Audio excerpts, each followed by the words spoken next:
আচ্ছা, তাহলে শুরু করা যাক।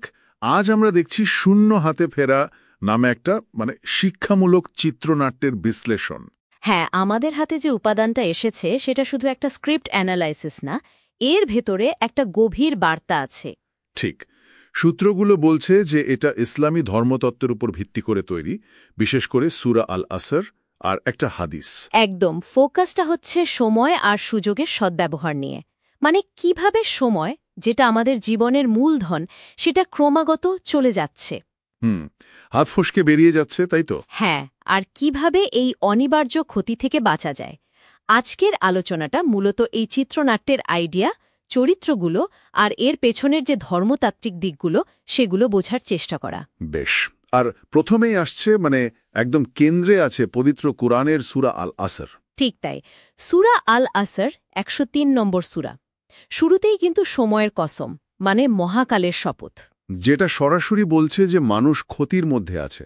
হ্যাঁ, ইন্নাল ইনসান লাফি হুসর। আলেমেরা বলেন সময় হচ্ছে গলে যাওয়া বরফের মতো। মানে আপনি কিছু করেন বা না করেন, বরফ গলতেই থাকবে। ঠিক, সময় চলতেই থাকবে। আর শুধু সময়ের বয়ে যাওয়াটাই ক্ষতির দিকে ঠেলে দেওয়ার জন্য যথেষ্ট। কিন্তু এই ক্ষতি থেকে বাঁচার উপায়ও তো বলা আছে সূরাতে। 4টে শর্তের কথা। হ্যাঁ, 4টে শর্ত। প্রথমত ঈমান আনা, মানে বিশ্বাস স্থাপন করা। দ্বিতীয়ত সৎকর্ম করা, ভালো কাজ। তৃতীয়ত পরস্পরকে সত্যের উপদেশ দেওয়া। আর চতুর্থটা হলো পরস্পরকে ধৈর্যের উপদেশ দেয়া। একদম। আর এখানে মজার বিষয় হচ্ছে শেষের দুটো শর্ত খেয়াল করুন, এগুলো কিন্তু ব্যক্তিগত না। ঠিক, এগুলো সম্মিলিত দায়িত্বের কথা বলছে, একা একা না। খুবই গুরুত্বপূর্ণ পয়েন্ট।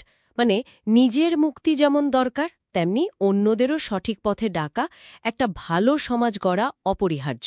আচ্ছা, এর সাথেই তো রাসূল সাল্লাল্লাহু আলাইহি ওয়াসাল্লামের একটা হাদিস জুড়ে দেওয়া হয়েছে, তাই না? হ্যাঁ, বিখ্যাত হাদিস, 5টি অবস্থার আগে 5টি অবস্থাকে কাজে লাগাও। মনে পড়ছে, যৌবনকে বার্ধক্যের আগে, স্বাস্থ্যকে অসুস্থতার আগে, সচ্ছলতাকে দারিদ্র্যের আগে, অবসরকে ব্যস্ততার আগে, আর জীবনকে মৃত্যুর আগে। এই হাদিসটা আসলে আলস্য, মানে ভালো কাজ ফেলে রাখা, যেটাকে তাওয়ানি বলা হচ্ছে। করিমসি করা আর কি। হ্যাঁ, এই গড়িমসির বিরুদ্ধে একটা শক্ত সতর্ক বার্তা। সুযোগগুলো একবার চলে গেলে তো আর ফেরে না। আর চিত্রনাট্যটা এই ধারণাগুলোকেই 3টা চরিত্রের মাধ্যমে দেখাচ্ছে। লায়হান, রিফাত আর তরিকুল। ঠিক। রায়হান হলো সেই আদর্শ চরিত্র, যে সময়কে কাজে লাগায়, বন্ধুদেরও ভালো পথে ডাকে। সূরা আসরের 4টি শর্তই সে পূরণ করার চেষ্টা করছে। হ্যাঁ। অন্যদিকে আছে রিফাত। এই চরিত্রটা খুব ইন্টারেস্টিং, হয়তো আমাদের অনেকের মতোই। সে ওই আলস্য বা তাওয়ানির শিকার। একদম। তার ইচ্ছা আছে ভালো কাজ করার, কিন্তু সে খালি বলে পরে করব, কাল করব। হাদিসে যে অবসর আর সচ্ছলতার সুযোগের কথা বলা হলো, সে সেগুলো নষ্ট করে ফেলে। হ্যাঁ, সে হচ্ছে সেই প্রতীক যে জেনে বা না জেনে ক্ষতির কিনারায় দাঁড়িয়ে। আচ্ছা, আর তৃতীয়জন তরিকুল, সে তো তাহলে চূড়ান্ত ক্ষতির প্রতীক, খুসরু। হ্যাঁ, তরিকুল হলো সেই পরিণতি যে কোনো সুযোগই কাজে লাগায়নি।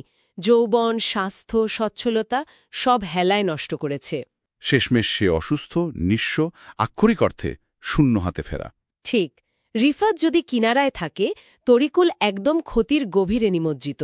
এই 3টি চরিত্র দিয়ে সূরার শিক্ষা আর হাদিসের সতর্কতা স্পষ্ট করে তোলা হয়েছে। কিন্তু বিশ্লেষণটা শুধু গল্প বা চরিত্রই থেমে থাকেনি, তাই না? এটা সিনেমাটিক কৌশলের কথাও বলেছে। হ্যাঁ, এটাও একটা গুরুত্বপূর্ণ দিক, কিভাবে কম বাজেটেও কিছু কৌশল ব্যবহার করে বার্তাটাকে আরও জোরালো করা যায়।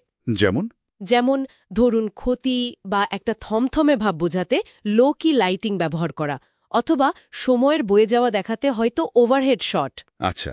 আর বিশেষভাবে বলা হয়েছে ভয়েস ওভারের সাথে স্ক্রিনে হয়তো কোরআনের আয়াত বা হাদিসের টেক্সট দেখানো।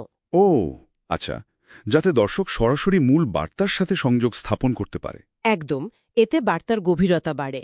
তার মানে এটা শুধু একটা গল্প না, এটা একটা পুরো প্যাকেজ, একটা দাওয়া বা শিক্ষামূলক প্রচেষ্টা, যেখানে থিম, চরিত্র, প্লট, দৃশ্যায়ন সব একসাথে কাজ করছে। হ্যাঁ, মূল বার্তাটা হলো আলস্য আর তাৎক্ষণিক আরামের লোভ কিভাবে মানুষকে ক্ষতির দিকে নিয়ে যায়। সুতরাং এই আলোচনা থেকে আমরা এটাই বুঝলাম যে শূন্য হাতে ফেরা চিত্রনাট্যটা আসলে সূরা আল আসর আর হাদিসের আলোকে সময় আর সুযোগ হেলায় হারানোর করুণ পরিণতি তুলে ধরে। আর এটা দেখায় যে ক্ষতিগ্রস্ত হতে বিরাট কোনো অন্যায় করতে হয় না। ঠিক তাই, নিষ্ক্রিয় থাকা, আলস্য করা, সময়ের অপচয় করাই যথেষ্ট। এটাই হয়তো সবচেয়ে বড় শিক্ষা। তাহলে আলোচনা শেষে একটা প্রশ্ন মনে আসছে, যেটা হয়তো আমাদের আরও ভাবাবে। সূরা আল আসর বলছে, নিজের ঈমান আর আমলের পাশাপাশি অন্যদেরও সত্য আর ধৈর্যের উপদেশ দেওয়াটা জরুরি, ক্ষতি থেকে বাঁচতে। হ্যাঁ, সম্মিলিত দায়িত্বের কথা। তো আমাদের জীবনে এই সম্মিলিত দায়িত্ব পালন করাটা, জীবনের এই অনিবার্য ক্ষতি থেকে রক্ষা পাওয়ার জন্য আসলে ঠিক কতটা গুরুত্বপূর্ণ?